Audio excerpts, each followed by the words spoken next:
కొద్ది సమయం దేవుని వాక్యాన్ని మనం ధ్యానించుకుందాం.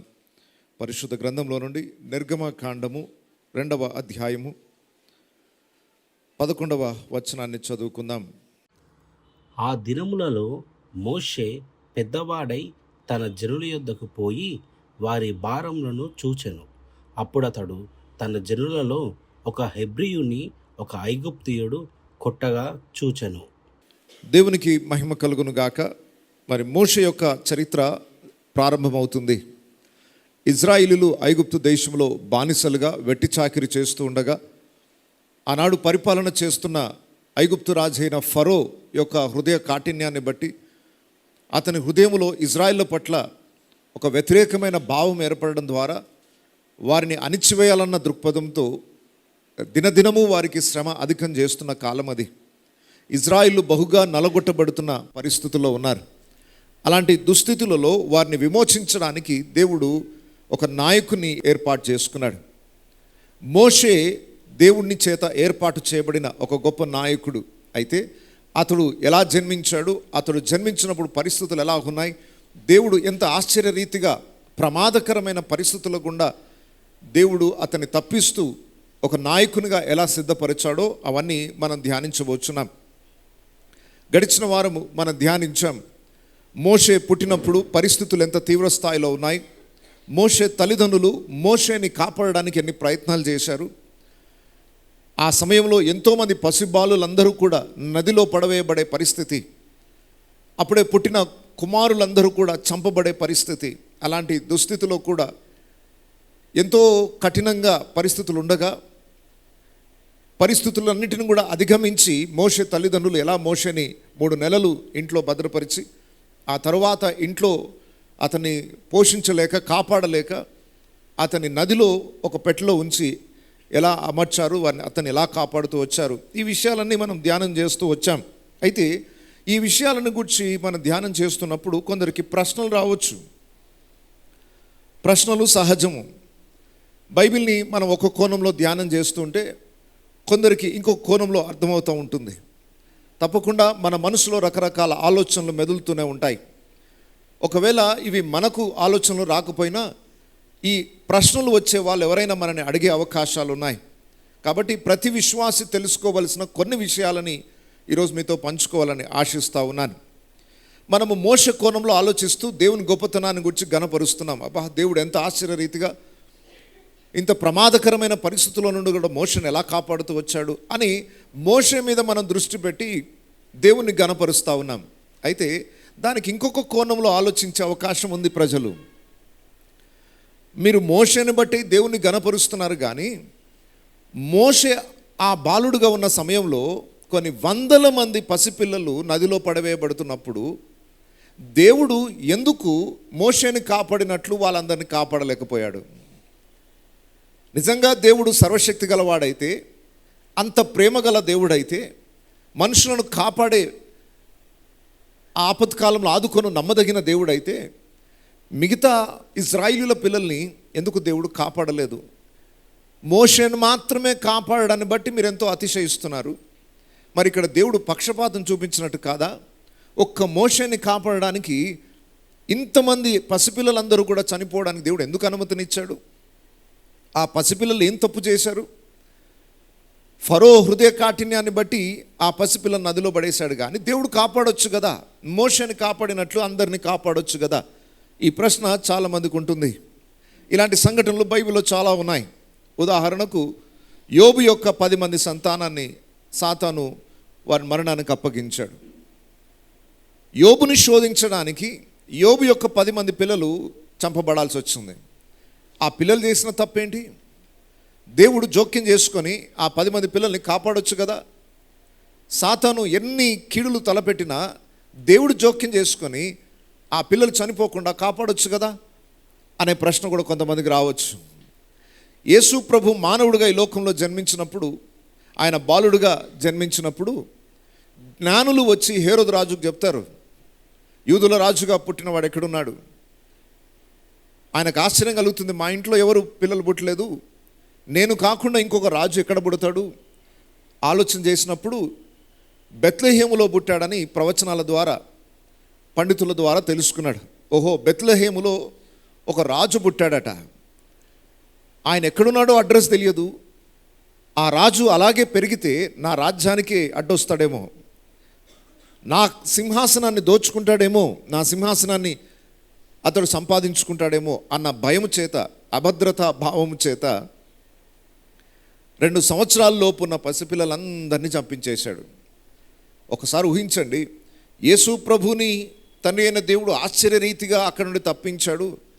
బెత్లెహేము నుండి రాజాజ్ఞ రాకమునిపే వారిని ఐగుప్తుకి దేవుడు పంపించేశాడు. యేసు తల్లి అయిన మరియా, యోసేపు యేసుని తీసుకొని ఐగుప్తుకు వెళ్ళిపోయారు. ఆ తరువాత బెత్లెహేములో భయంకరమైన వధ జరిగింది. ఎంతోమంది పసిపిల్లలు, 2 సంవత్సరాల లోపున్న కుమారులందరూ కూడా, పసిబిడ్డలందరూ కూడా చంపబడ్డారు. ఇక్కడ కూడా కొంతమందికి ప్రశ్న రావచ్చు, ఇదేంటి యేసు ప్రభుని ఒక్కడిని మాత్రమే తండ్రి రక్షించి బెత్లెహేములో ఎంతోమంది పసిపిల్లలు ఆ రోజు కిరాతకంగా చంపబడ్డారు, దేవుడు ఎందుకు జోక్యం చేసుకోలేదు? దేవుడు అక్కడ వారిని కాపాడలేదు కదా? అంత గొప్ప దేవుడు, ప్రేమ కలిగిన దేవుడు, దయగలిగిన దేవుడు, ఇంతమంది చనిపోతున్న, అమాయక ప్రాణులు బలవుతున్న దేవుడు ఎందుకు జోక్యం చేసుకోలేదు? ఈ ప్రశ్నలు మరి బహుశా ఇక్కడ ఎంతమందికి వచ్చాయో నాకు తెలియదు. మనము భక్తి కోణంలో ఒక విషయాన్ని మాత్రమే దృష్టి పెట్టుకుంటాం, దేవుడు చేసిన ఆశ్చర్యకార్యాలు. కానీ ఇంకొక కోణం కూడా ఉంది. మరి దేవుడు మోషేని కాపాడినట్లుగా మోషేతో పాటున్న పసిపిల్లలు ఎందుకు కాపాడలేదు? యేసు ప్రభుని కాపాడినట్లుగా యేసు ప్రభుతో పాటున్న పసిపిల్లలు, 2 సంవత్సరాల లోపున్న పసిపిల్లలు బెత్లెహేములో ఎందుకు కాపాడలేకపోయాడు దేవుడు? ఈ ప్రశ్నలకు ఏం సమాధానం ఇవ్వగలము? దయచేసి గమనించండి, ఒక విషయాన్ని గ్రహించాలి. దేవుడు అన్యాయము చేయుటకు ఆయన నరుడు కాదు. రెండవది, దేవుడు ఏమి చేసినా న్యాయమే చేస్తాడు అనేది మన మనసులో దృఢంగా నమ్మాలి. మనం ఆరాధిస్తున్న దేవుడు సత్యవంతుడు, నమ్మదగిన దేవుడు. నిజానికి ఆయన స్వభావానికి వ్యతిరేకంగా ఏ పొరపాటు చేయడు. మరి ఇక్కడ ఒక అన్యాయం జరిగినట్టు అనిపిస్తుంది కదా అని ఎవరైనా ప్రశ్నించవచ్చు. దయచేసి గమనించండి, ఇట్లాంటి పరిస్థితులను అర్థం చేసుకోవాలంటే దేవుడు మానవునికి ఇచ్చిన ఆధిక్యత ఏంటో మొదట గుర్తించాలి. మానవుని సృష్టించిన విధానాన్ని గుర్తించాలి. దేవుడు ఆదాము అవ్వని సృష్టించినప్పుడు వాళ్ళని ఒక మిషన్ లాగా తయారు చేయలేదు. దేవుడు ఒక రోబోట్ లాగా తయారు చేయలేదు వారిని. ఏదో సాఫ్ట్వేర్ అప్డేట్ చేసేసి, ప్రోగ్రామింగ్ చేసేసి ఇది ఇలాగే చేయాలి అని డిజైన్ చేయలేదు దాన్ని. దేవుడు ఆదాము అవ్వని తన పోలిక చొప్పున సృజించాడు. తన పోలిక చొప్పున సృజించి వారికి స్వేచ్ఛనిచ్చాడు. దాన్ని ఫ్రీ విల్ అంటాం. స్వతహాగా ఎన్నుకోనే ఆ అవకాశాన్ని, అధికారాన్ని దేవుడు ఆదాము అవ్వకిచ్చాడు. వారి కళ్ళ ముందు అన్ని పెట్టి మీకు ఏది కావాలో అది ఎన్నుకోవచ్చు, మీ ఇష్టానికి దాన్ని అప్పగిస్తున్నాను, మీకు ఆ స్వేచ్ఛనిచ్చాను అని దేవుడు ఆదాము అవ్వకి తెలియజేశాడు.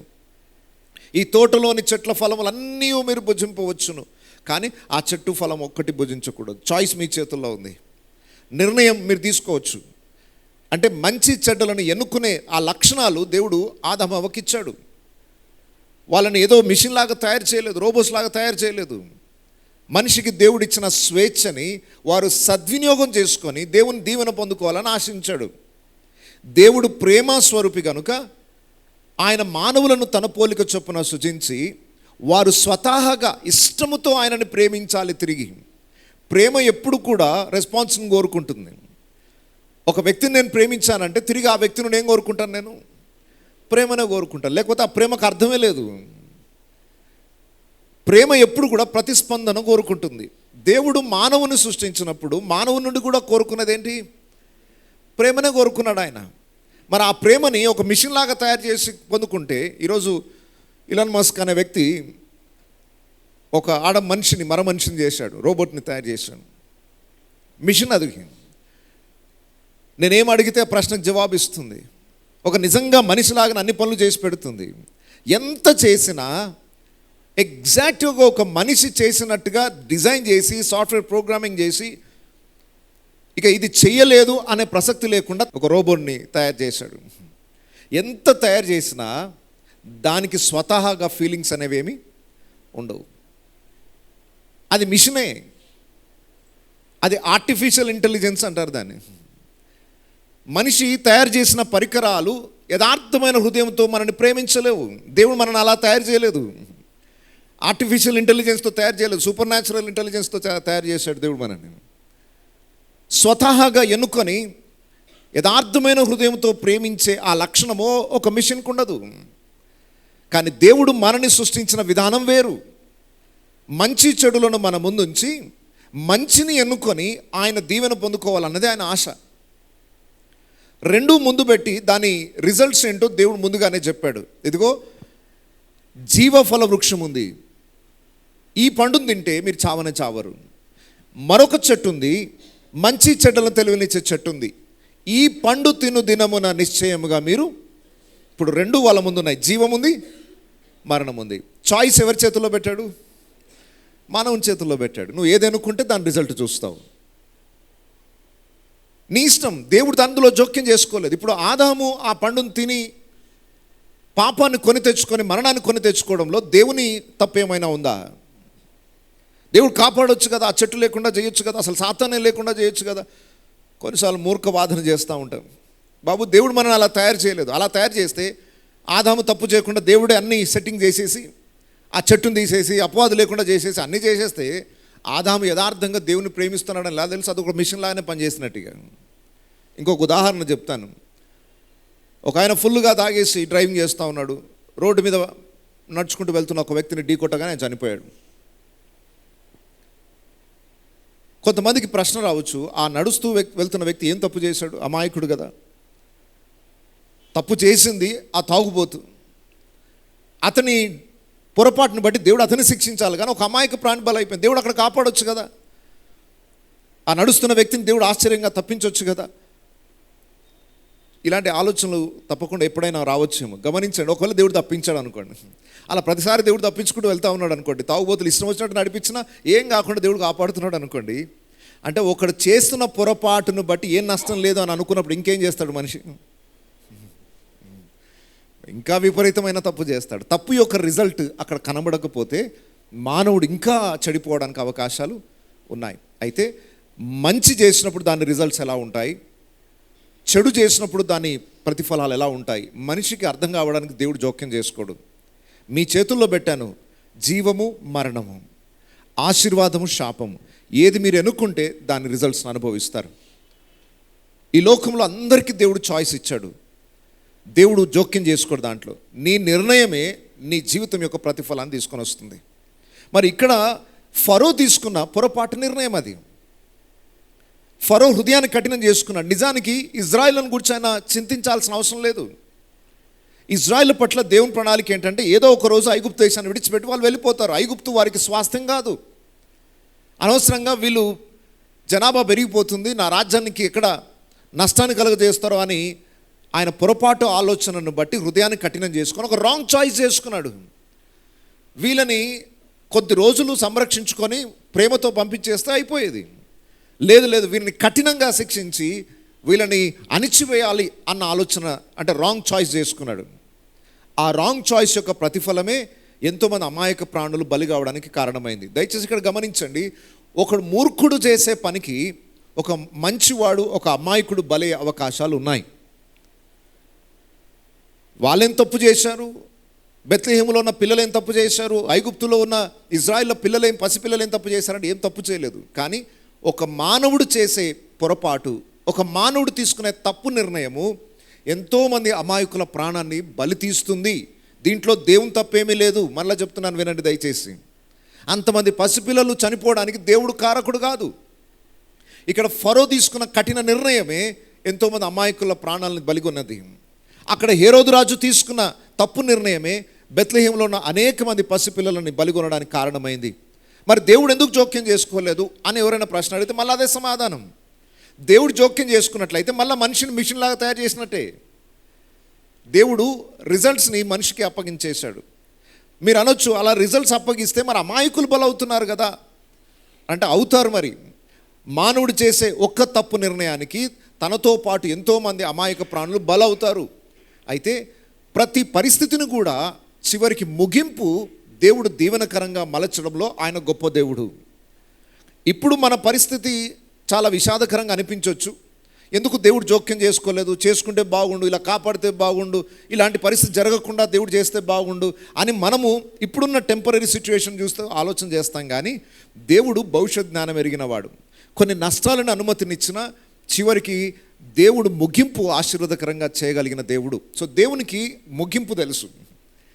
నువ్వు ఈరోజు సిచ్యువేషన్ చూసి దేవుడు అన్యాయం చేశాడు, దేవుడు ఇలా చేయకుండా ఇలా చేస్తే బాగుండని కొన్నిసార్లు దేవునికి సలహాలు ఇస్తాం మనం. చూడండి, దేవుడు సర్వజ్ఞాని, ఆయనకు తెలుసు ఏ సిచ్యువేషన్ని ఎలా మలుచుకోవాలో.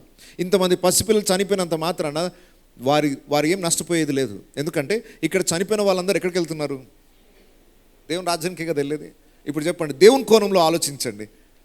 ఆ పిల్లలు అక్కడ చనిపోవడం ద్వారా దేవుడు వారిని చూసి ఏం నష్టపోయినట్టు? ఇప్పుడు ఆ పిల్లలందరూ ఎక్కడున్నారు? సరే, ఆ తల్లిదండ్రులకు కొంత వేదన కావచ్చేమో, కానీ ఆ తల్లిదండ్రులు రేపు నిత్యత్వంలోకి వెళ్ళినప్పుడు మళ్ళీ వాళ్ళ పిల్లల్ని చూడరా? చూసినప్పుడు ఆనందించరా? సో భవిష్యత్తును చూడం మనం, దేవుని కోణంలో నుండి చూడము. మానవ కోణంలో నుండి చూస్తే ప్రతి పరిస్థితి చాలా విషాదకరంగానే ఉంటుంది. దేవుడు ఏదో అన్యాయం చేసినట్టుగా, దేవుళ్ళో అసలు కఠినము ఉన్నట్టుగా అనిపిస్తుంది. దయచేసి గమనించండి, దేవుడు ప్రేమ కలిగిన దేవుడు, దేవుడు కఠినుడు కాదు. ఆయన ఏది చేసినా ఆశీర్వాదకరంగా చేయగలుగుతాడు. అయితే రిజల్ట్స్ మానవుని చేతికి దేవుడు అప్పగించాడు. రాంగ్ చాయిసెస్ మనం చేసుకుంటే దాని తప్పు పరిణామాలు మనం ఎదుర్కోవాల్సిందే. ఈ ప్రపంచంలో మానవుడు చేసిన తప్పు నిర్ణయాలు, తీసుకున్న తప్పు నిర్ణయాలు, చేసిన పొరపాట్లకు బలైన అతి నీతిమంతుడైన వ్యక్తి యేసుప్రభువే. యేసుప్రభుని ఎందుకు సిలువ వేశారు? మానవుడు చేసిన పాపానికి యేసుప్రభు బలి కావాల్సి వచ్చింది. కొందరు అడగొచ్చు, యేసుప్రభు సిలువ మీద వేలాడపడుతుంటే తండ్రి కాపాడొచ్చు కదా? ఆగండి, ఆయన దేవుని పిలుస్తున్నాడు, ఆ దేవుడు వచ్చి ఆయనను కాపాడుతాడు, ఈయన దేవుని కుమారుడు కదా, దేవుడు వచ్చి కాపాడుతాడేమో హేళన చేశారు ప్రజలు. మనుషులకు అర్థం కాలేదు, ఆయన కాపాడగలడు, కాపాడలేక కాదు. కానీ ప్రతి మానవుడు చేసిన పాపానికి ఒక నీతిమంతుడు బలి కావాలి. ఒక తాగి డ్రైవింగ్ చేసిన వాడిని బట్టి ఒక అమాయక ప్రాణి బలవుతున్నాడు. దేవుడు అలా వదిలేశాడు, ఏం జోక్యం చేసుకోకుండా వదిలేశాడు. ఎందుకు అనంటే ఒక సంఘటనను గురించి దేవుడు మానవుని జ్ఞాపకం చేయాలనుకుంటున్నాడు. మానవులందరూ తీసుకున్న తప్పు నిర్ణయం ఒక నీతిమంతునికి శిక్ష పడేటట్టుగా చేసింది. మన పాపములన్నిటి కొరకు నీతిమంతుడైన యేసు ప్రభు బలి కావాల్సి వచ్చింది. మనం తీసుకున్న తప్పు నిర్ణయాలే, మన దోషముల శిక్ష ఆయన మీద మోపబడింది. మరి ఆయన ఏం తప్పు చేశాడు? ప్రపంచంలో ఇప్పటి వరకు జరిగిన న్యాయ తీర్పులో అతి అన్యాయమైన తీర్పు యేసు ప్రభుదే అట. ప్రపంచ చరిత్రలో ఎన్ని న్యాయస్థానాలు ఉన్నాయో, ఆదాము మొదలుకొని ఈరోజు వరకు ఉన్న న్యాయస్థానాలన్నిటిలోకెల్లా అతి అన్యాయమైన తీర్పు జరిగింది యేసు ప్రభు దగ్గరే అంట. ఎందుకో తెలుసా? ఏ నేరస్తునైనా శిక్షించాలంటే ఫస్ట్ ఆయన మీద ఏదైనా నేరం మోపాలా. ఆ నేరము చేసినా చేయకపోయినా చేశాడని రుజువు చేసి అతని శిక్షకు అప్పగించాలి. ఒక వ్యక్తి హంతకుడని అరెస్ట్ చేశారండి. అతడు హంతకుడని నిరూపణ జరిగితేనే అతనికి మరణశిక్ష విధించాలి. ఇతడు ఏ తప్పు చేయలేదు, ఇతని యందు నాకు ఏ దోషము కనబడలేదు అని చెప్పి ఇతన్ని మరణశిక్షకు అప్పగిస్తున్నాను అనే తీర్పు ఎలా ఉంటుంది చెప్పండి? ఇప్పటి వరకు అలాంటి తీర్పు ఎక్కడం జరిగిందా? యేసు ప్రభు విషయంలో పిలాతు తీర్పు ఇచ్చాడు, ఈయనలో నాకు ఏ తప్పు కనబడలేదు. ఏ తప్పు కనబడలేదని తీర్పునిచ్చిన ఒక న్యాయాధిపతి ఇతన్ని మరణశిక్షకు అప్పగించడం ఎలా చెప్తాడు? ఇలాంటి తీర్పు ప్రపంచంలో ఎక్కడైనా జరిగి ఉంటుందంటారా? ఇతడు ఏ తప్పు చేయలేదన్నప్పుడు ఏ శిక్షకి పాత్రుడు కాదు. మరి ఎందుకు ఆయన శిక్షకు అప్పగించారంటే మనము తీసుకున్న తప్పు నిర్ణయాలే ఒక నీతిమంతుడు బలి కావడం కారణమయ్యాయి. సో ఈ ప్రపంచ చరిత్రలో అక్కడక్కడ మనకు ఒక వ్యక్తి చేసిన పొరపాటుకి కొంతమంది బలయ్యే సంఘటనలు బైబిల్లో ఉన్నాయి. దేవుడు ఎందుకు జోక్యం చేసుకోలేదనంటే దాని యొక్క అంతము దేవునికి తెలుసు. ఈ నష్టాలు మానవునికి అర్థం కావాలి. ఒక తప్పు చేస్తే ఎలాంటి ప్రతిఫలాలు ఉంటాయి అర్థం కావాలి. ఇక్కడ ఫరో హృదయ కాఠిన్యం కనబడుతుంది. అక్కడ సాతాను యోబుని ఎలా దేవునికి వ్యతిరేకంగా చేయాలని వెనుక నుండి ప్రయాసపడుతున్నాడు. ఆ స్టోరీ మనకు అర్థం కావాలి. హేరోదు రాజు తన హృదయాన్ని కట్టిన అక్కడ కూడా ఆయన పొరపాటు నిర్ణయమే. యేసు ప్రభు యూదులకు రాజుగా పుడతాడు అంటే ఈయన కూడా అక్కడ కూడా అనుకున్నది ఏంటి? నా రాజ్యానికి ఎక్కడ అడ్డొస్తాడా అని. ఎంత పొరపాటు! యేసు ప్రభు యొక్క రాజ్యము భూ సంబంధమైనది కాదు. మనుషులు తప్పు ఆలోచనలను బట్టి తప్పు నిర్ణయాలు తీసుకుంటారు, దాన్ని బట్టి తప్పు పరిణామాలు ఎదుర్కోవాల్సి వస్తుంది. అయితే ఇవన్నిటిని దేవుడు ఎందుకు మనకు చెప్తున్నాడు అంటే నీ లైఫ్ అంతా కూడా చాయిసెస్ మీదనే ఆధారపడి ఉంది. ఒకసారి ద్వితీయోపదేశ కాండము 30వ అధ్యాయము 19-20 వచనాలు చూద్దాం. నేడు జీవమును మరణమును ఆశీర్వాదమును శాపమును నేను నీ ఎదుట ఉంచి భూమి ఆకాశములను మీ మీద సాక్షులుగా పిలుచుచున్నాను. దేవుడు ఇశ్రాయేలు ప్రజలతో చెప్తున్నాడు, ఏమేం పెట్టాడట వారి ముందు? జీవమును మరణమును ఆశీర్వాదమును శాపమును నేను నీ ఎదుట ఉంచి భూమి ఆకాశములను సాక్షులుగా పిలుచుచున్నాను. దేవుడు మనందరి ముందు ఏం పెట్టాడు?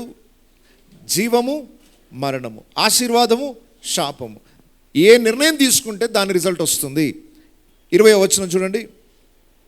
నీ పితరులైన అబ్రహాము ఇస్సాకు యాకోబులను ఆయన ప్రమాణము చేసిన దేశములో మీరు నివసించినట్లు యెహోవాయే నీ ప్రాణమునకు నీ దీర్ఘాయుష్యమునకు మూలమై ఉన్నాడు.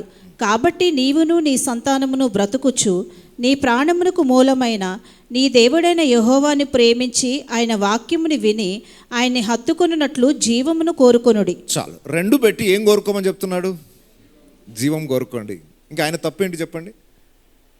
నీ ముందు రెండు పెట్టాడు, దీని రిజల్ట్ ఇది, దీని రిజల్ట్ ఇది. అయితే నా చాయిస్ మాత్రము మీరందరూ జీవమును కోరుకోండి, దేవుణ్ణి ప్రేమించి జీవాన్ని కోరుకోండి, జీవాన్ని కోరుకోండి అని ఆయన చెప్పేశాడు. అంతే. నువ్వు రాంగ్ చాయిస్ తీసుకొని దాని రాంగ్ రిజల్ట్ వస్తే దానికి దేవుని తప్పు ఎలా అవుతుంది? సో ఆలోచన చేయండి. లైఫ్ అంతా మన చాయిసెస్ మీద ఆధారపడి ఉంది. దేవుడు మనకు స్వేచ్ఛనిచ్చాడు. ఆ స్వేచ్ఛతో జీవాన్ని ఎన్నుకోవాలని దేవుని కోరిక. అయితే నేను ఎత్తుకున్న మూలవాక్యం ఏంటి? ఈరోజు ఈయన చేస్తున్న ప్రసంగం ఏంటి? మూలవాక్యాన్ని మర్చిపోయినట్టున్నాడు పాస్టర్ గారు అని అనుకుంటారేమో. మర్చిపోలేదు. ఆ మూలవాక్యానికి ఉపోద్ఘాతం ఇదంతా. ఇప్పుడు మూలవాక్యంలోనికి వద్దాం. నిర్గమకాండం 2వ అధ్యాయము 11వ వచనం. ఆ దినములలో మోషే పెద్దవాడై తన జనుల యొద్దకు పోయి వారి భారములను చూచెను. ఆ దినములలో మోషే పెద్దవాడై తన జనుల యొద్దకు పోయి వారి భారములను చూచెను. నిర్గమకాండం 2వ అధ్యాయం 1వ వచనం నుండి 10వ వచనం వరకు స్టోరీ అంతా 40 సంవత్సరాల స్టోరీ అయిపోయింది. చాలా షార్ట్కట్లో చెప్పేశాడు దేవుడు. 40 years హిస్టరీ అంతా 10 వచనాల్లో చెప్పేశాడు, అయిపోయింది. 10 వచనాల్లో 11వ వచనంకి వచ్చేసరికి మోషే పెద్దవాడైపోయాడు. ఎంత పెద్దవాడంటే 40 సంవత్సరాలు ఇంచుమించు. ఆ మధ్యలో స్టోరీ అంతా దేవుడు చాలా షార్ట్కట్గా చెప్పేశాడు. ఆ మధ్యలో ఏం జరిగింది? తల్లి పాలు విడిచే వయసు వరకు మోషేని పెంచి ఫరో కుమార్తెకు అప్పగించేసింది. ఒక 5 సంవత్సరాల వయసులో అనుకుందాం. 35 సంవత్సరాలు ఫరో కుమార్తె కుమారుడుగా పిలువబడ్డాడు. ఆ మధ్యకాలంలో ఏం జరిగింది మరి? 10వ వచనానికి 11వ వచనానికి మధ్యలో ఏం జరిగింది అని అంటే దాన్ని స్టెఫెన్ చెప్తాడు. మోషే ఐగుప్తు యొక్క సకల విద్యలలో ప్రవీణుడైపోయాడట. మంచి స్కాలర్ అయిపోయాడు. ఐగుప్తు దేశం ఆ రోజుల్లోనే చదువులో చాలా ఉన్నత స్థితి, మంచి వెల్ ఎడ్యుకేటెడ్ అన్నమాట. మంచి యూనివర్సిటీస్ అప్పటికే ఉన్నాయి. ఆ విధంగా అతడు చదువుకొని ఒక గొప్ప స్థాయికి ఎదిగాడు. 35 సంవత్సరాలు ఐగుప్తులో ప్రవీణుడైపోయాడు.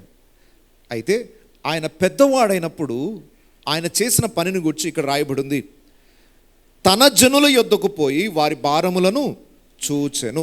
ఈ మాటని అపోస్తలుడైన పౌలు హెబ్రీలకు రాసిన పత్రికలో ఎంత అద్భుతంగా వివరించాడు.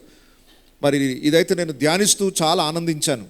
కానీ నేను ఎగ్జాక్ట్గా దాన్ని వివరించలేనేమో అని భయం వేస్తుంది నాకు. బైబిల్ చదువుతున్నప్పుడు కొన్ని విషయాలు ధ్యానం చేస్తున్నప్పుడు లోపల ఎక్కడలేని ఆనందం కలుగుతుంది. దానికి తోడు ఒక భయం కలుగుతుంది. ఈ ఆనందాన్ని ఉన్నట్టుగా ఎక్స్ప్రెస్ చేయాలంటే మనిషి మాటల్లో చెప్పడం సాధ్యం కాదు.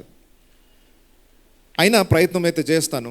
24వ వచనం నుండి 11వ అధ్యాయం 24వ వచనం. హెబ్రీలకు రాసిన పత్రిక 11వ అధ్యాయం 24వ వచనం చూడండి. మోషే పెద్దవాడైనప్పుడు. చాలండి. అక్కడ నిర్గమకాండము 2వ అధ్యాయం 11వ వచనం ఏం చూశారు మీరు? సేమ్ వర్డ్ ఏదైనా కనబడిందా? మోషే పెద్దవాడైనప్పుడు ఏం చేశాడు? ఆ మాటనే అపోస్తలుడైన పౌలు ఎంత అద్భుతంగా ఇక్కడ వివరిస్తున్నాడో చూడండి. మోషే పెద్దవాడైనప్పుడు విశ్వాసమును బట్టి ఐగుప్తు ధనము కంటే క్రీస్తు విషయమైన నింద గొప్ప భాగ్యమని ఎంచుకుని అల్పకాలము పాపభోగము అనుభవించుట కంటే దేవుని ప్రజలతో శ్రమ అనుభవించుట మేలని యోచించి ఫరో కుమార్తె యొక్క కుమారుడని అనిపించుకున్నటకు ఒప్పుకొనలేదు. చాలు చాలు, ఇక్కడ చాలా విషయాలు ఉన్నాయి. మోషే పెద్దవాడైనప్పుడు ఏం చేశాడు? సింపుల్, రైట్ చాయిస్ చేసుకున్నాడు. ఇప్పటి వరకు రాంగ్ చాయిస్ గురించి చెప్పాను. ఇప్పటి వరకు నేను ఉపోద్ఘాతంలో చెప్పిందంతా ఏంటంటే ఒక మానవుడు తప్పు నిర్ణయం తీసుకుంటే ఎలాంటి నష్టాలు ఎదురవుతాయి. వాళ్ళకు మాత్రమే నష్టం కాదు, సమాజంలో ఎంతోమంది అమాయకులు కూడా బలవుతారు మానవుడు తీసుకునే తప్పు నిర్ణయాన్ని బట్టి. కానీ ఒక కరెక్ట్ నిర్ణయం తీసుకుంటే జీవితం ఎలా ఉంటుంది? మోషే రైట్ చాయిస్ చేసుకున్నాడు. ఫరో, హేరోదు వీరందరూ రాంగ్ చాయిస్ తీసుకున్నారు, కానీ మోషే బెస్ట్ చాయిస్ని సెలెక్ట్ చేసుకున్నాడు. మంచి నిర్ణయం ఆయన జీవితానికి ఒక మలుపుని తీసుకొని వచ్చింది. మోషే పెద్దవాడైనప్పుడు విశ్వాసమును బట్టి ఆయన ముందు రెండు ఉన్నాయి. ఇప్పుడు ఐగుప్తు ధనము ఒకవైపు ఉంది, క్రీస్తు విషయమైన నింద ఒకవైపు ఉంది. ధనము, నింద ఏది సెలెక్ట్ చేసుకుంటాడు మనిషి? సహజంగా ఒకవైపు వెళ్తే సమృద్ధి అయిన ధనం, ఒకవైపు వెళ్తే అన్ని నిందలే, బాధలే. ఏది కోరుకుంటాడు? సహజంగా మనిషి నిందను కోరుకోడు. ఎందుకు కోరుకుంటాడు? ఒక్క మాట పడడం ఇష్టం లేనివాడు నిందను ఎందుకు పొందుకుంటాడు? మంచి సుఖవంతమైన విలాసవంతమైన జీవితాన్ని వదులుకొని నిందని ఎందుకు ఎన్నుకుంటాడు? మనిషి ఎప్పుడు కూడా రాంగ్ చాయిస్ చేసుకోవడానికి ఇష్టపడతాడు. కానీ మోషే అందరిలాగా నిర్ణయం తీసుకోలేదు. ఈ రెండిటి మధ్య ఉన్న తేడాను గుర్తించాడు. భౌతిక నేత్రాలతో చూస్తే ఏది బెస్ట్? లోక సంబంధమైన వారికి అందరికి పిలుపునిచ్చి ఈ రెండు ముందు పెట్టి ఏది కావాలో సెలెక్ట్ చేసుకోమంటే ఏది సెలెక్ట్ చేసుకుంటారు చెప్పండి? నింద, ధనం, ఏది కావాలి? మీరేం ఇంకా మారు మాట ఆలోచించాల్సిన అవసరం లేదు. ఎక్కువ టైం కూడా పట్టదు సెలెక్ట్ చేసుకోవడానికి. ఇదా బట్టల షాప్లో చూసినంతసేపు పట్టదు. ఓకే, నిందనా, ధనమా? సెకండ్ చాలు. Right choice. 100% లోకమంతా ఎన్నుకునేది ఈ మార్గమే. కానీ దేవుని బిడ్డలు లోకస్తుల్లాగా ఆలోచించద్దు. వాళ్ళ నిర్ణయాలు కాదు మన నిర్ణయాలు. అందరూ వెళ్తున్న మార్గంలో కాదు మనం వెళ్ళేది. ఆత్మ సంబంధమైన దృష్టితో మనం చూడాలట ప్రతి పరిస్థితిని. నింద, ధనము బాగానే ఉంది. ఈ లోకంలో ధనము అనుభవించుట కంటే దేవుని ప్రజలతో నిందను అనుభవించడమే శ్రేష్టం. ఎంత రైట్ చాయిస్ని ఆయన ఎన్నుకున్నాడు చూడండి. రెండు ఉన్నాయి ఆయన ముందు: ఐగుప్తు ధనము, క్రీస్తు విషయమైన నింద. రెండవది, అల్పకాలము పాపభోగము అనుభవించుట కంటే దేవుని ప్రజలతో శ్రమ అనుభవించుట మేలు. అల్పకాలము పాపభోగము ఒకవైపు. పాపభోగము అంటే లగ్జరియస్ లైఫ్, కానీ అది పాపం. ఎంతకాలము? అల్పకాలం. అల్పకాలము పాపభోగము అనుభవించుట కంటే దేవుని ప్రజలతో శ్రమ అనుభవించుటయే మేలని యోచించి. అసలు ఎన్ని రైమింగ్ వర్డ్స్ ఉన్నాయి! ఒక్కొక్క వర్డ్ని దాన్ని విరిచి ధ్యానం చేయాలనిపిస్తుంది, కానీ జీవితం సరిపోదు ఇవన్నీ ధ్యానించడానికి. జస్ట్ మీకు హోంవర్క్ లాగా ఇస్తాను. యోచించి, ఓకే, ఎంచుకొని, యోచించి. మొదటి పదం చూడండి, క్రీస్తు విషయమైన నింద గొప్ప భాగ్యమని ఎంచుకొని. ఫస్ట్ ఎంపిక. రెండవది, అల్పకాలము పాపభోగం అనుభవించుట కంటే దేవుని ప్రజలతో శ్రమ అనుభవించుట మేలని యోచించి. రైట్. ఫరో కుమార్తె యొక్క కుమారుడని అనిపించుకొనుటకు ఇష్టపడలేదు. ఏం అనిపించుకోవడానికి ఇష్టపడ్డాడు మరి? ఆ ప్రజలతో నేను కూడా ఇజ్రాయిలునే అని అనిపించుకోవడానికి ఇష్టపడ్డాడు, కానీ ఫరో కుమార్తె యొక్క కుమారుడని అనిపించుకొనుటకు ఇష్టపడలేదు. ఎంత రైట్ చాయిస్ని ఆయన తీసుకున్నాడు చూడండి. రెండు కళ్ళ ముందు ఉన్నప్పుడు సరైన నిర్ణయం తీసుకోవడం చాలా కష్టం. మోషే ఎన్నుకున్న ఈ చాయిస్ని బట్టి లోకస్తులు ఒకవేళ మోషేని చూస్తే ఎంత బుద్ధిహీనుడు అనుకునే వాళ్ళు. ఈయనకు పిచ్చి పట్టినట్టుంది. ఇంత చదువుకొని ఇంత పిహెచ్డీలు చేసి బైబిల్ పట్టుకొని సేవకు వెళ్తున్నాడు సార్. వీడికేమైనా బుద్ధి ఉందా? ఇంతగానం చదివించింది దేనికోసం?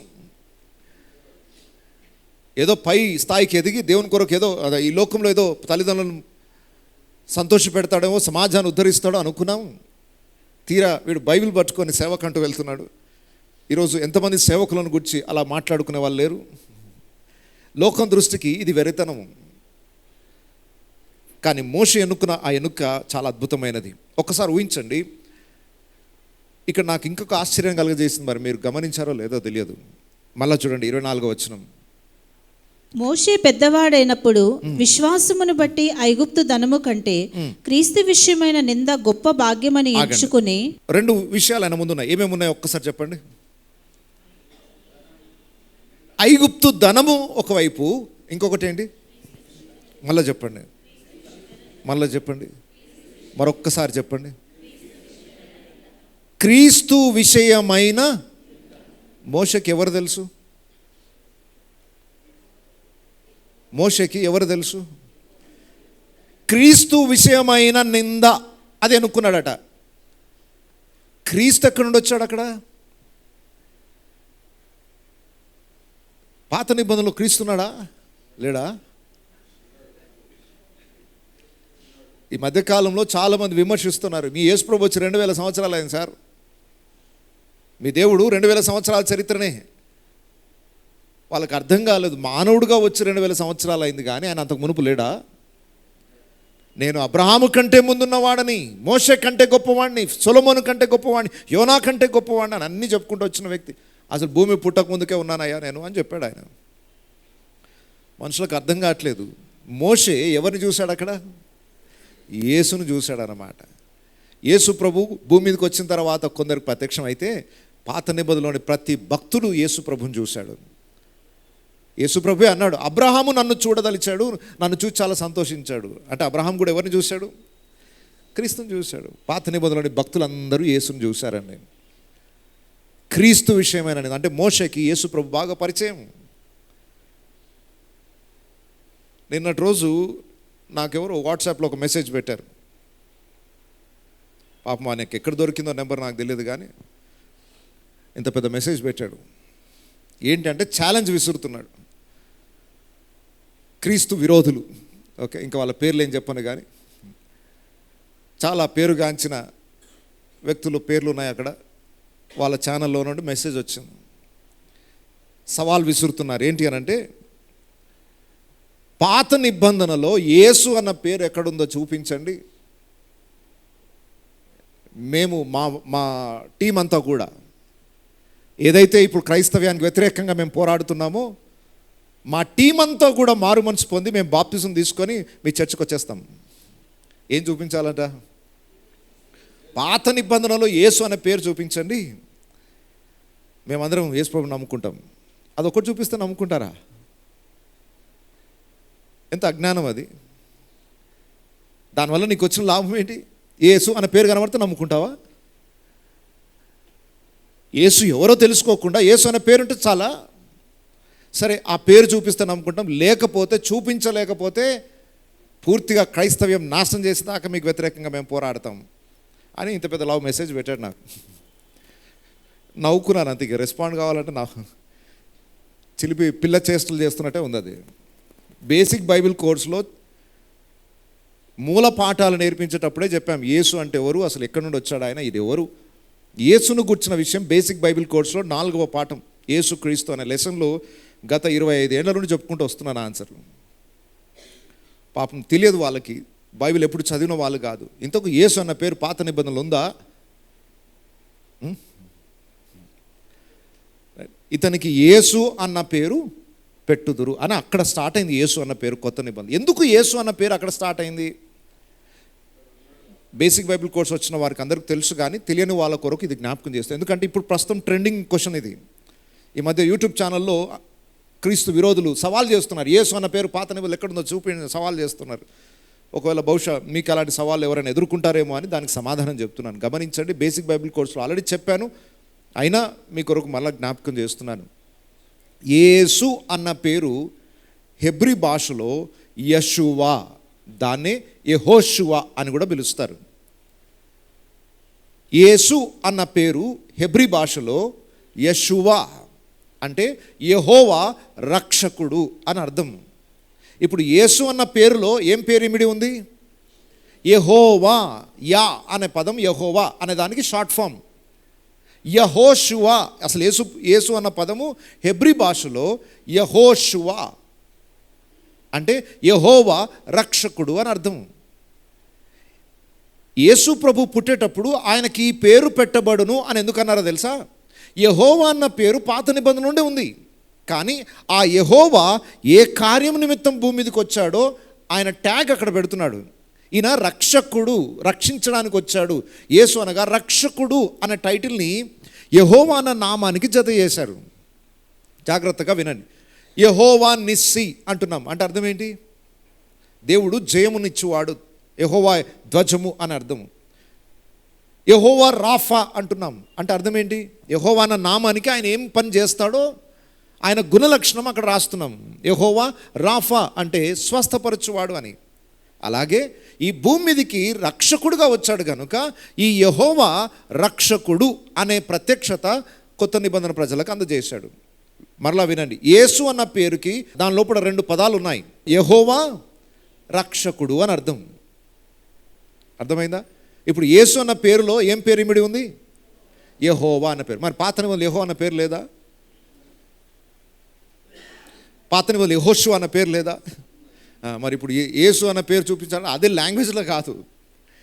మరి యెహోషువ అనే పేరు ఉంది మరి బైబిల్లో. యెహోషువ అనే యేసు. మరి ఆ పదం చూపించాను కదా, రక్షింపబడతాడా? ఎంత మూర్ఖమైన వాదన అంటే, బైబిల్తో సంబంధం లేని వాళ్ళు దేవుని మీద ఎన్నో నిందలు వేయచ్చు. కానీ ఇక్కడ గమనించండి, యేసును గురించిన ప్రత్యక్షత అందరికీ దొరకదు. సత్యాన్ని అన్వేషించే వాడికి మాత్రమే సత్యం దొరుకుతుంది. మనోనేత్రాలు వెలిగించబడిన వాడికే యేసు ప్రభు దొరుకుతాడు. ఇక్కడ మోషేకి ఎవరు దొరికారు? క్రీస్తు దొరికాడు. క్రీస్తుకు పూర్వము జరుగుతున్న సంఘటన ఇది. భూమి పుట్టక మునిపే యేసు ప్రభు ఉన్నాడు. మీ మతము 2000 సంవత్సరాలే అయింది అని అనేవాడికి అర్థం కాలేదు ఆయన లోకానికి వచ్చి 2000 అయిందని. ఈ సృష్టించిన సృష్టికర్త యేసే అన్న విషయం ఇంకా లోకానికి అర్థం కాలేదు. ఎందుకు అర్థం కాలేదంటే క్రైస్తవులు ఇంకా సరిగ్గా చెప్పట్లేదు కాబట్టి. ఇక్కడ ఉన్న ప్రతి క్రైస్తవుని యొక్క బాధ్యత, లోకం ఎందుకు ప్రశ్నిస్తుందంటే పాపం వాళ్ళకి తెలియదు. తెలియజేయాల్సిన బాధ్యత నీదే. నీ ఆఫీస్లో, నీ కాలేజెస్లో, నువ్వు పని చేస్తున్న స్థలంలో ఎక్కడైనా యేసును గురించి ప్రజలకు అర్థం కాలేదు, అర్థమయ్యేటట్టు చెప్పాల్సిన బాధ్యత నీది. నువ్వు నోరు తెరవట్లేదు, యేసును గురించి నువ్వు ఎవరికి చెప్పట్లేదు కాబట్టి ప్రజలకు అర్థం కాలేదు. ఈ ప్రశ్నలు ఎందుకు వస్తున్నాయి? ఎవరైనా చెప్పి ఉంటే ఈ ప్రశ్నలు వచ్చేవి కాదు వాళ్ళకి. చిన్నప్పుడు స్కూల్లో చదువుకున్నప్పుడు కానీ, కాలేజీలో చదువుకున్నప్పుడు కానీ, పని చేస్తున్న స్థలం కానీ ఎవరైనా యేసు ప్రభుని గురించి సరైన అవగాహన వారికి చెప్తే ఈరోజు ఇన్ని ప్రశ్నలు వచ్చేవి కాదు. ఇది మన పొరపాటే. క్రీస్తుని లోకానికి సరిగ్గా అర్థమయ్యేటట్టు చెప్పలేకపోతున్నాం మనం. వాళ్ళు అంగీకరించకపోని అసలు యేసు ఎవరు? ఆయన 2000 సంవత్సరాలే అయిందా వచ్చి, లేదా ఆయన సృష్టికర్తన? ఈ సత్యాన్ని మనం అర్థమయ్యేటట్టు చెప్పకపోతే మనం పొరపాటు చేస్తున్నట్టు. ఫస్ట్ యేసు ప్రభు మోషేకి బాగా అర్థమయ్యాడు. సరే, ఇందులో చాలా విషయాలు ఉన్నాయి, మనం ఈరోజు న్యాయం చేయలేమేమో. మోషే పెద్దవాడైనప్పుడు దేన్ని బట్టట? విశ్వాసమును బట్టి. ఇతడు విశ్వాస వీరుల జాబితాలో చేర్చబడ్డాడు. మోషే తల్లిదండ్రులు చేర్చబడ్డారు, మోషే కూడా విశ్వాస వీరుల జాబితాలో చేర్చబడ్డాడు. విశ్వాసమును బట్టి. దేని మీద విశ్వాసం చెప్పండి ఆయనకి? ఏం విశ్వాసము? చాలా విషయాలు ఉన్నాయి. ఈ విశ్వాసం ఎక్కడి నుండి వచ్చింది? వినటం వలన. ఏం విన్నాడు? క్రీస్తుని గురించి ఎప్పుడు విన్నాడు? ఎన్ని సంవత్సరాల క్రితం విన్నాడు? 5 సంవత్సరాల లోపే అన్నాను నేను. తల్లి పాలు విడిచే వయసు వచ్చేంత వరకే మోషేని పెంచింది. 5 సంవత్సరాలు అనుకుందాం. 5 సంవత్సరాల లోపు దేవుని గురించిన అవగాహన ఏదైతే నేర్చుకున్నాడో అతడు పెద్దవాడైనప్పుడు దాని నుండి తొలగిపోలేదు. రైట్ చాయిస్ చేసుకోవడానికి పునాది ఏంటో తెలుసా? చిన్నప్పుడు నేర్చుకున్న పాఠాలు. తల్లిదండ్రులకు మళ్ళా జ్ఞాపకం చేస్తున్నాను. మీ బిడ్డలు యవ్వన కాలంలోకి వచ్చి సరైన నిర్ణయాలు తీసుకోవాలనుకుంటే మీరు బాల్యములో వేసిన పునాదే వాడు పెద్దవాడైనప్పుడు సరైన నిర్ణయం తీసుకోవడానికి జ్ఞానాన్ని ఇస్తుంది. బాలుడు నడవలసిన త్రోవను వానికి నేర్పము, వాడు పెద్దవాడైనప్పుడు దాని నుండి తొలగిపోవడం.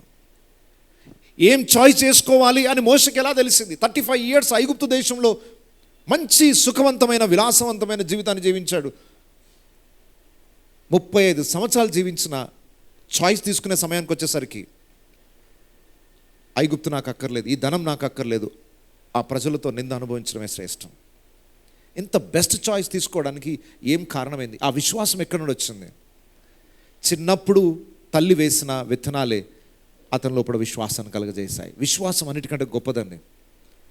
ఒక వ్యక్తి లోపల సరైన ఫౌండేషన్, యేసు ఎవరు అనే ఫౌండేషన్ కరెక్ట్గా పడితే వాళ్ళ లైఫ్లో అన్ని రైట్ డెసిషన్స్ తీసుకుంటూ వెళ్తారు. మీ పిల్లల గురించి మీరు టెన్షన్ పడాల్సిన అవసరం లేదు. వారు యవ్వన కాలంకి వచ్చినప్పుడు ఏం చాయిస్ చేసుకుంటారో మీరు చింతించాల్సిన అవసరం లేదు. మంచి పునాది వేయండి, వదిలేయండి చాలు. పేరెంట్స్కి ఎక్కడ లేని టెన్షన్ పెళ్ళిళ్ళ దగ్గరకు వచ్చేసరికి, మా వాడు ఎవరిని సెలెక్ట్ చేసుకుంటాడో, మా అమ్మాయి ఎవరిని సెలెక్ట్ చేసుకుంటుందో, తొందరపడతారా ఏంటి, వాళ్ళు ఏం చాయిస్ చేసుకుంటారు, మీరు ఏం టెన్షన్ పడాల్సిన అవసరం లేదు. మీరు మంచి ఫౌండేషన్ వేస్తే చాయిస్ వాళ్ళకి వదిలేయచ్చు. మీరు వాడు ఇష్టం అండి, వాడు ఎవరిని ఇష్టపడితే మేము వాళ్ళని చేసేస్తాం అనే మాట, ఆ ధైర్యాన్ని ఎప్పుడు ఇవ్వచ్చు తెలుసా? వాడు సరైన పునాది వేయబడినప్పుడే రైట్ చాయిస్ చేసుకుంటాడు. మీకు ఇక నిశ్చయంగా ఉండొచ్చు, నిశ్చింతగా ఉండవచ్చు.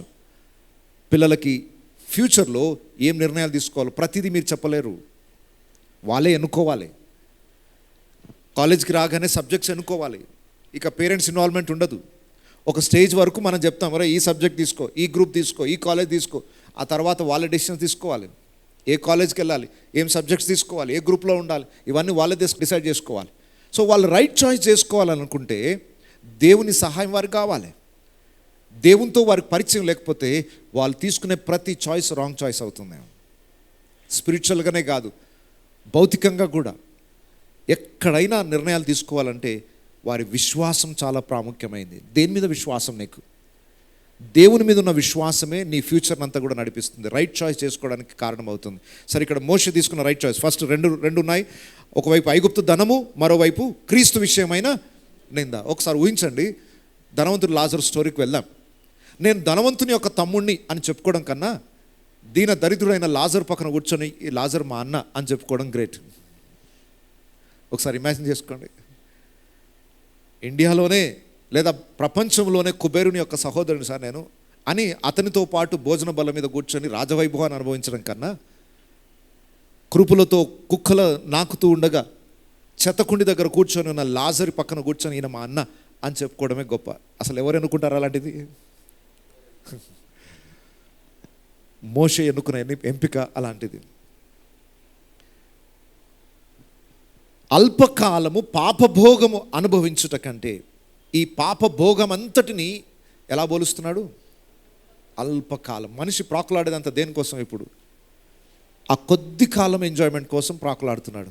ఇది అల్పకాలము పాపభోగము అనుభవించుట కంటే. ఇప్పుడు 35 years ఉన్నాడు ఈయన, 35 సంవత్సరాల ఐగుప్తులో ఫరో కుమార్తె ఇంట్లో పెరిగాడు కదా. మోషే తెలివితేటలు పెరిగిపోయాయి కదా, చిన్నప్పటి నుండి భక్తిగా పెరిగాడు కదా. ఆ పాపభోగాలను అనుభవించకుండా అక్కడే ఉండి తను ప్రొటెక్ట్ చేసుకున్నాడు కదా. అలాగే ఫ్యూచర్ అంతా చేసుకోవచ్చు కదా. ఇక్కడ అల్పకాలం పాపభోగం అని దేని అంటున్నాడు తెలుసా? దేవుడు లేకుండా జీవించే ప్రతి జీవితము ఏం పాపం చేయాల్సిన అవసరమే లేదు. దేవునికి దూరంగా ఉండడమే పెద్ద పాపము. 35 సంవత్సరాలు మోసే లోకంలో పాపంలో ఎంజాయ్ చేశాడా? చేయలేదు. చిన్నప్పుడు అతనుకున్న విశ్వాసమే 30 సంవత్సరాల తర్వాత కూడా ఆ భక్తిలో అతడు కొనసాగడానికి కృపనిచ్చింది. అంటే 35 years ఆయన పాపంలో ఉన్నాడా? నీతిని కాపాడుకున్నాడా? నీతిని కాపాడుకునే ఉంటాడు. అయినా ఆ జీవితాన్ని కూడా ఏమంటున్నాడు? పాపభోగం అంటున్నాడు. ఇక్కడ కొంచెం వేరియేషన్ బాగా గుర్తించండి. దేవుడు లేకుండా దూరంగా ఉండే ఆ జీవితం అంతా పాపమే. నాకు వేరై ఉండి మీరేమీ చేయలేరు, ఆ జీవితం నాకొద్దు. దేవుని ప్రజలతోనే నేను ఉంటాను. కష్టమైనా పర్వాలేదు, శ్రమైనా పర్వాలేదు, దరిద్రత అయినా పర్వాలేదు, కానీ దేవుని బిడల సహవాసంలో ఉండడమే క్షేమం. ఈరోజు సండే ఆరాధనలో పాలు పొందకుండా ఎంతోమంది లోకంలో సినిమాలు చూడడానికి వెళ్ళే వాళ్ళు ఉన్నారు, స్నేహితుల దగ్గరికి వెళ్ళే వాళ్ళు ఉన్నారు, పండుగలు చేసుకునే వాళ్ళు ఉన్నారు, సెలబ్రేషన్స్ అని చెప్పి సార్ వారం అంతా కష్టపడతాం, దొరికేది ఒక్క సండే ఎంజాయ్ చేయాలి మేము అనుకొని వెళ్ళిపోయే వాళ్ళు ఉన్నారు. నిజంగా భక్తి కలిగిన వాడు, సార్ నాకు ఏ ఎంజాయ్మెంట్ అక్కర్లేదు, ఈరోజు దేవుని ప్రజలందరూ కలుసుకునే ఒక స్థలం. ఈ లోకంలో పాపభోగాన్ని అనుభవించడం కంటే దేవుని సన్నిధికి వెళ్ళి దేవుని బిడ్డలతో కలిసి ఆరాధించడం ఎంత గొప్ప భాగ్యం. Right choice. మీ ముందు 2 ఉన్నాయి. స్పెషల్లీ యవనస్తులకు చెప్తున్నాను. సాటర్డే సండే వీకెండ్స్ వచ్చిన తర్వాత ఇప్పుడు వెస్ట్రన్ కల్చర్ వచ్చేసింది ఆల్మోస్ట్. 5 రోజులు చాలా తెగ కష్టపడిపోయాం, 2 రోజులు ఎంజాయ్ చేయాలి, విశ్రాంతి తీసుకోవాలి, హ్యాపీగా బ్రతకాలి. లోక ప్రజలతో కలిసి సుఖభోగాలు అనుభవించడానికి ఇష్టపడుతున్నారు, కానీ దేవుని సన్నిధికి వచ్చి ఒక దినం దేవుని సన్నిధిలో గడపాలి అన్న ఆలోచన చాలా యవనస్తులలో తగ్గిపోతూ వస్తుంది. కాబట్టి దయచేసి మీరు రైట్ చాయిస్ చేసుకోకపోతే రిజల్ట్స్ చాలా భయంకరంగా ఉంటాయి. మోషే రైట్ చాయిస్ చేసుకున్నాడు. 3వది, ఫరో కుమార్తె యొక్క కుమారుడని అనిపించుకొనుటకు ఒప్పుకొనలేదు. ఇన్ని రోజులు ఫరో కుమారుడని పిలువబడ్డాడు కదా, ఆ భాగ్యాన్ని కోల్పోవడానికి రెడీ అయిపోయాడు. మామూలు విషయం కాదండి. ఐగుప్తు దేశం అంతటికి కింగ్. ఆయన ఇంట్లో ఉండడమే మహాభాగ్యం. ఇంట్లో ఉండడం పనివాళ్ళ కూడా కాదు. తన కుమార్తె యొక్క కుమారుడు అంటే రాకుమారుడుగా ఎంచబడుతున్నాడు. అంత పెద్ద హోదాని అలా పిలువబడడానికి కూడా ఇష్టపడలేదట. ఇక నేను ఫరో కుమార్తె యొక్క కుమారుడు అనిపించుకొనుటకు కూడా ఆ ట్యాగే వద్దు నాకు. అసలు ఆ ట్యాగ్ కోసం ఎంత కష్టపడతారు మనుషులు. ఆ గొప్ప పేరు కొరకు పేరు వెనక డిగ్రీలు పెట్టుకోవాలని, పేరు ముందు కానీ వెనక కానీ పలానా వ్యక్తిని అని చెప్పుకోవడానికి ఎన్ని తిప్పలు పడతారో మనుషులు. ఐఎమ్ సో అండ్ సో అని చెప్పుకోవడానికి ఎంత గొప్పగా చెప్పుకోవడానికి ఇష్టపడతారు. అవేవి నాకొద్దు. ఫరో కుమార్తె యొక్క కుమారుడని అనిపించుకొనుటకు ఒప్పుకోనక, మరి ఎవరు కుమారుడని పిలువబడాలని ఆశిస్తున్నాడు? ఆ నిందలు అనుభవిస్తున్నారు చూసారా, ఆ ప్రజల్లో నేను ఒక్కడిని.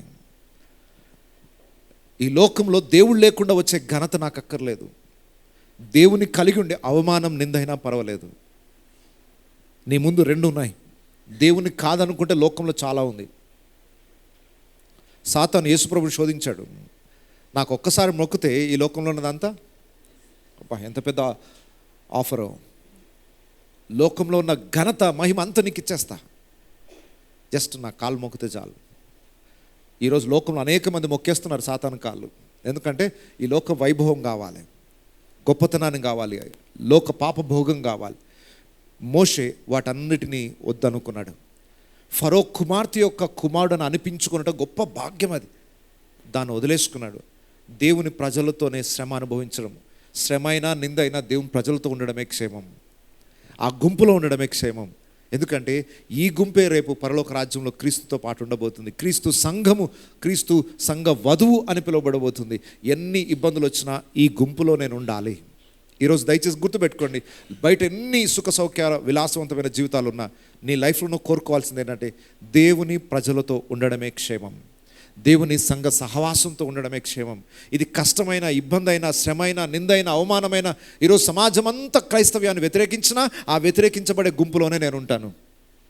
అదే నాకు క్షేమం. అక్కడ ఇంకా గమనించండి, ఫరో కుమార్తె యొక్క కుమారుడని అనిపించుకొనుట ఇష్టపడకపోవడం ద్వారా ఎన్ని నష్టాలు తెలుసా? ఆ రోజు నుండి ధనం అంతా కట్ అయిపోతుంది. ఇంకా రాజవైభవాలు ఆగిపోతాయి, సుఖవంతమైన జీవితం ఆగిపోతుంది, ఘనత పోతుంది, పైగా అవమానాన్ని ఎదుర్కోవాల్సి వస్తుంది.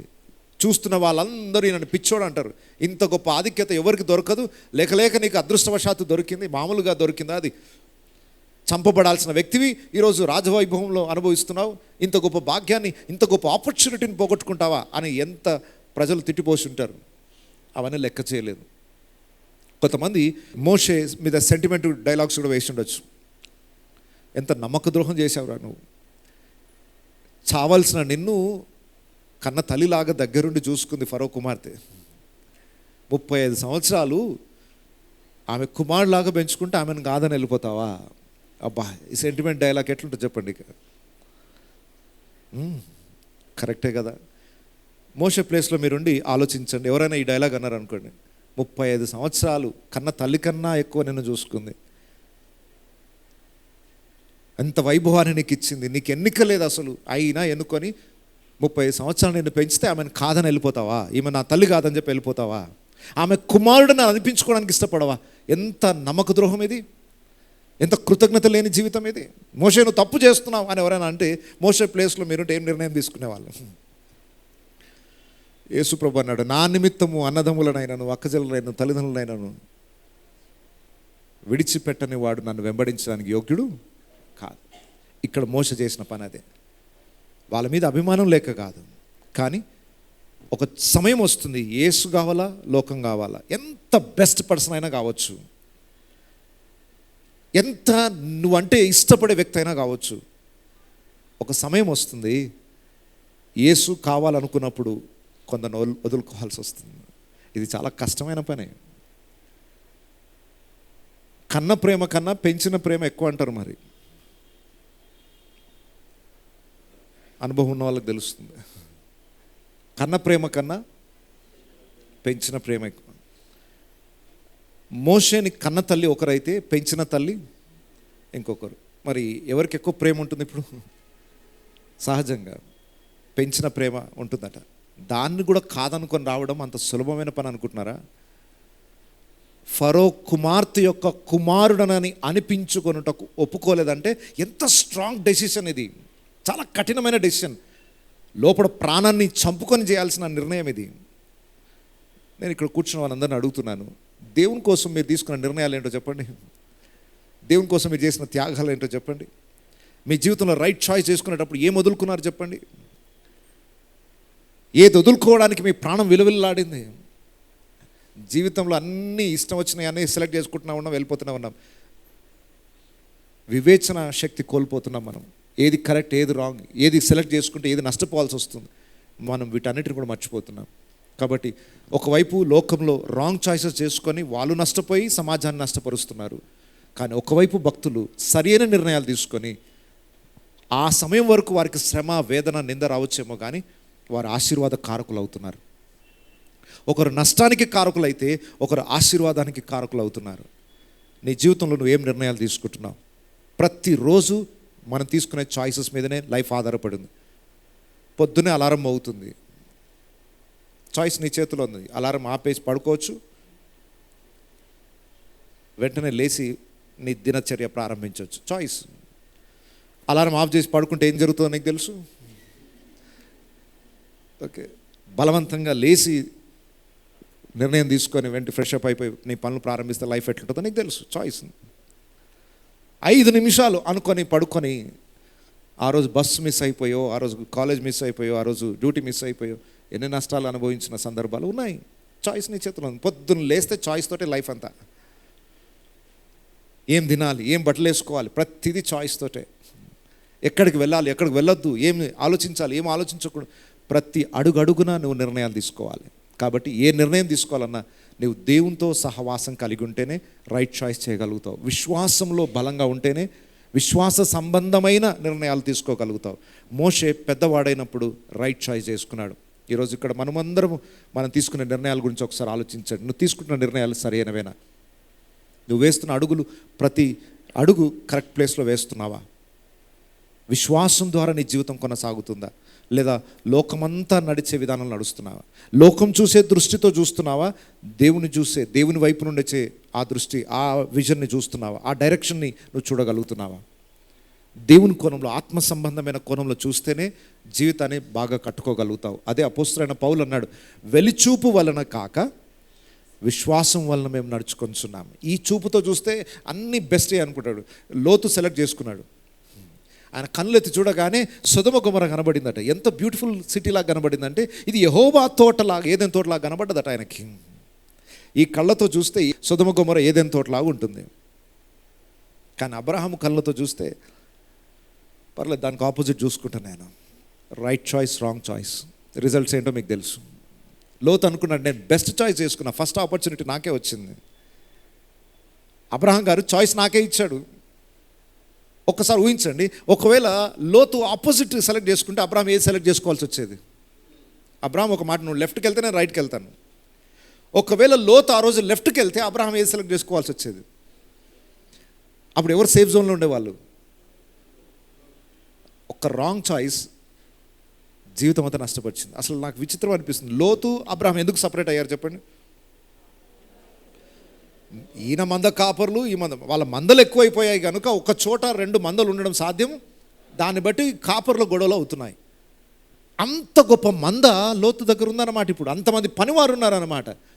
ఎక్కడికి వెళ్ళేటప్పుడు సొదొమ గొమొర్రాను సెలెక్ట్ చేసుకొని అక్కడికి వెళ్ళేటప్పుడు గొప్ప సంపదతో లోతు వెళ్ళాడు.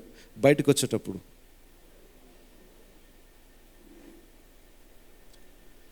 ఎన్ని గొర్రెలు తెచ్చుకున్నాడు, ఎంతమంది పని వాళ్ళని తెచ్చుకున్నాడు, ఎంత సంపద తెచ్చుకున్నాడు బయటికి. అన్నీ కోల్పోయాడు. లాస్ట్కి ఆయన భార్యను కూడా కోల్పోయాడు. తన పరిశుద్ధతని అన్నిటినీ కోల్పోయాడు. ఒక భయంకరమైన దుస్థితితో ఒక అనాథగా బయటికి రావాల్సి వచ్చింది. ఒక రాంగ్ చాయిస్ జీవితం అంతటిని పతనం చేస్తుంది. కాబట్టి దేవునితో సత్సంబంధం కలిగి విశ్వాసంలో జీవిస్తూ విశ్వాసమూలమైన వాక్యానుసారమైన నిర్ణయాలు తీసుకోండి. అది ఇప్పుడు అంత నచ్చకపోవచ్చు, అది పెద్ద ఆశీర్వాదకరంగా కనబడకపోవచ్చు, కానీ వాక్యానికి లోబడమే దాని భవిష్యత్తులో దాని రిజల్ట్ నువ్వు చూడగలుగుతావు. ఇప్పుడు నిందలా కనబడవచ్చు, ఇప్పుడు అవమానంలా కనబడవచ్చు, ఇప్పుడు హింసలా కనబడవచ్చు, ఇప్పుడు హేళనలాగా అనిపించవచ్చు, కానీ దాని ప్రతిఫలము రేపు ఆశీర్వాదకరంగా ఉండబోతుంది. సో లైఫ్ అంతా చాయిసెస్ మీద ఆధారపడి ఉంది. నువ్వు తీసుకునే నిర్ణయాలు మంచివా చెడ్డవా ఆలోచించి, దేవుడైతే అడ్వైజ్ ఇస్తున్నాడు, జీవమును ఎన్నుకోండి, జీవమును కోరుకోండి, మంచిని కోరుకోండి, వాక్యానుసారమైన జీవాన్ని కోరుకోండి, మిగతాదంతా విడిచిపెట్టండి. దేవుడిచ్చిన ఆ హెచ్చరికకు లోబడదాం, మంచి నిర్ణయాలు తీసుకొని ఆశీర్వాద కారకులం అవుదాం. అందరం కూడా తల వంచి కళ్ళు మూసుకుందాం.